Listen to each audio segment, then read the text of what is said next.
Greetings folks, Red-Rupee here, and this is my first DropZone tip of the week. These are going to be very basic but pragmatic guides that newer players can use to improve various aspects of your game.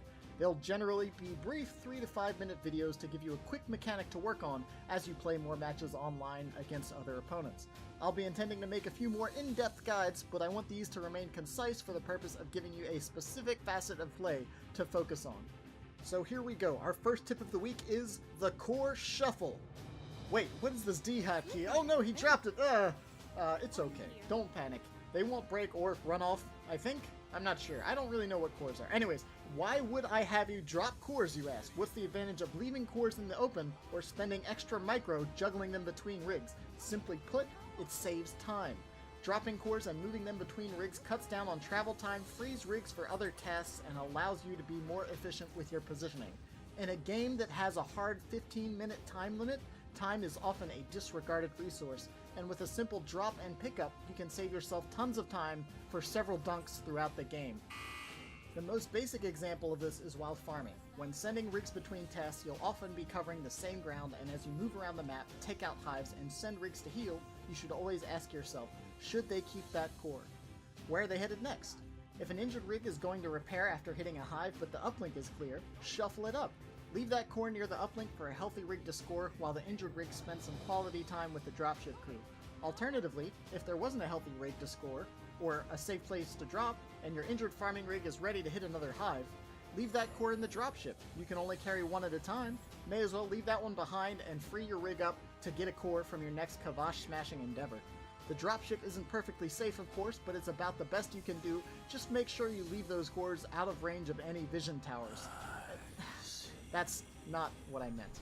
Let's take a look at a couple examples with fairly typical openings and a vanilla Vice build. On Juggernaut, Vice could clear the tower and head south while the two other rigs contest the central hive. After he clears the hive and moves north, he could drop that core at the dropship, ready for easy pickup before hitting the next hive. Similarly, on Mind the Gap, if that Vice were to pulverize the closest hive to the dropship, then clear the tower, he could drop that core at the tower if a rig is nearby for a quick dunk before heading north to the outermost hive. By the way, I timed that run from the uplink to that position, and it takes almost 22 seconds to get there and back if you leave that core behind. Other than swapping cores between tasks, active shuffling at the uplink can be done as well. The most common situation you may find yourself in is that you have several cores at the uplink after a team fight. You only ever need one rig at the uplink to score. Never sit all 3 rigs there waiting to upload. Wrong! Commander Duncan would be ashamed. You have other rigs ferry cores in and drop them, then you can go farm, take vision towers, kill a boss, dance on your opponent's dropship. It doesn't matter. You have 2 free rigs to go do whatever task you put them to.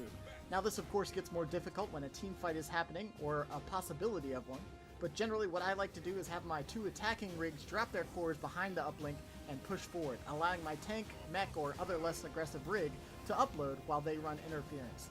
This also prevents a bit of risk when you play aggressively with your rigs, as they could go down, but if they do, they won't drop those cores in a forward position.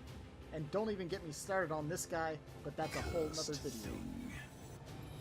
In the end, just take a moment whenever you're moving a rig with a core to its next destination or task and consider, would the core be better on that rig or another? Should I maybe even just drop it where it's at in relative safety for pickup later?